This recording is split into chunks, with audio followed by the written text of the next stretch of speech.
Hi, today we're going to learn about the passé composé.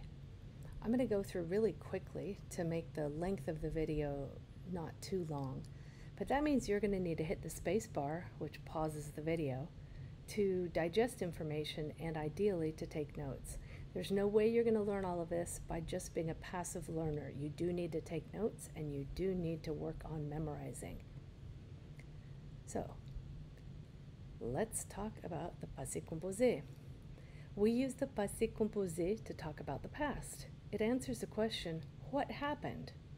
As opposed to what was going on or what were the conditions. So it answers the question, what happened?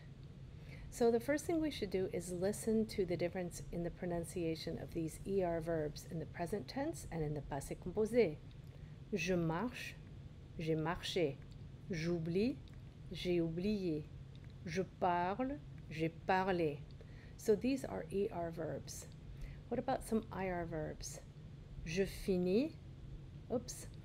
Je finis, j'ai fini. Tu remplis, tu as rempli.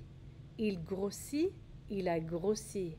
Notice that the present tense of the je, tu, and il sounds exactly the same as the past participle.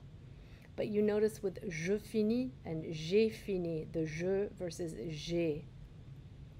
Now, RE verbs, you can really hear the difference. Je vends, j'ai vendu. Tu rends, tu as rendu. Now, don't worry about this ER versus IR versus RE verb thing. We're going to get to it. I just wanted to call your attention to what they sound like.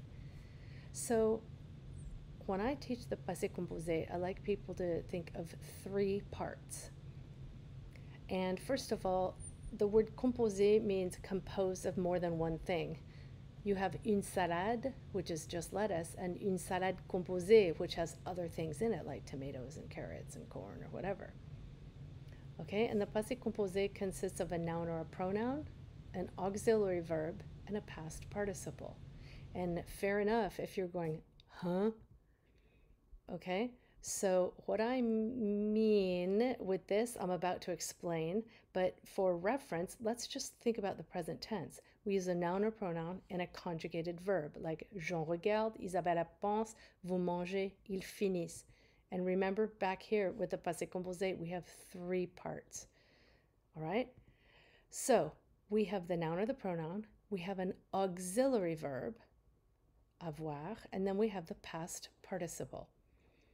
Okay, so stop right here, and I want to make sure you know how to conjugate the verb avoir. So please pause it and test yourself. Did you pause it? Pause it. Okay, and here we have the conjugation. J'ai, tu as, il a, elle a, nous avons, vous avez, ils ont, elles ont. All right, you need to know this cold backwards off the top of your head, underwater, upside down, blindfolded. You really have to know how to do it. And it's worth your while to hit pause right now and just spend 5 minutes learning it with flashcards if you have to. Remember, you can't really learn something, you can't really memorize something unless you test yourself. So test yourself. Okay, so the passé composé is going to look like this. First, we have the noun or the pronoun. Then we have the auxiliary verb, which is avoir conjugated, and then we have the past participle. So we've talked about the auxiliary. It's the verb avoir conjugated, and then we have the past participle. So what the heck is a past participle? The past participle is based on the infinitive, but it's just a particle. How about that? It's a little chunk, a piece of the infinitive that lets us know here in this circumstance that we're talking about the past. It's sort of like the difference between to eat and eaten in English.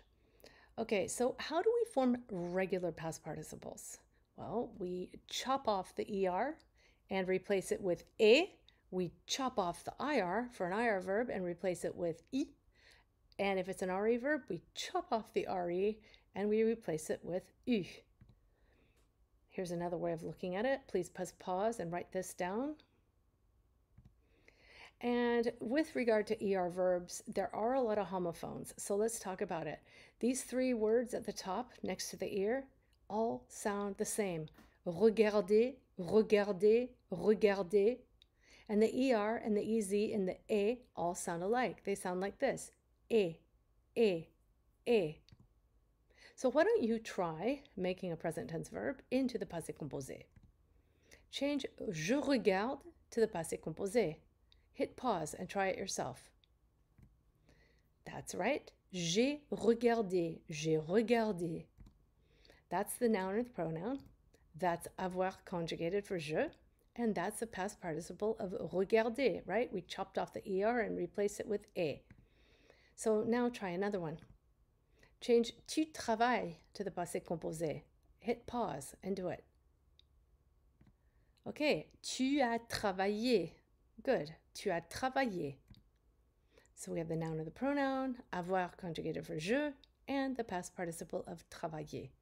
Great. Now let's try an IR verb. Change il finit to the passé composé. Hit the space bar to pause it and try it yourself. Il a fini. Now, why don't you change these sentences to the passé composé? Start with the first two. Okay? Why don't you do the next one now?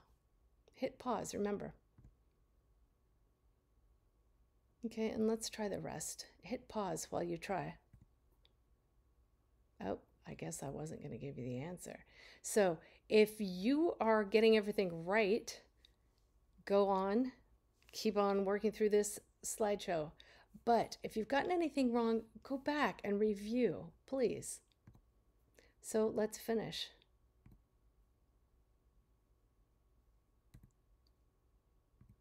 Okay, please do not move on unless you have understood everything before this slide. So how do you make the passé composé negative? Remember, in the present tense, if we're making something negative, we put ne pas on either side of the verb. So elle mange, but elle ne mange pas. Vous partez, but vous ne partez pas. So what do we do with the passé composé?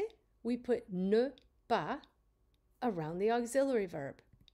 So if we wanted to make this negative, elle a nagé, we would end up with, well, what? We put ne pas around the auxiliary verb. We would end up with elle n'a pas nagé. I guess I'm missing my elle there, aren't I? It's elle. Elle n'a pas nagé. Elle n'a pas nagé.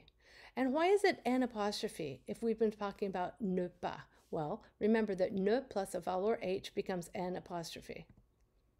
So, elle a mangé becomes elle n'a pas mangé. Now you try the next one. Hit pause. We put ne pas on either side of the auxiliary verb and we end up with vous n'avez pas fait les devoirs.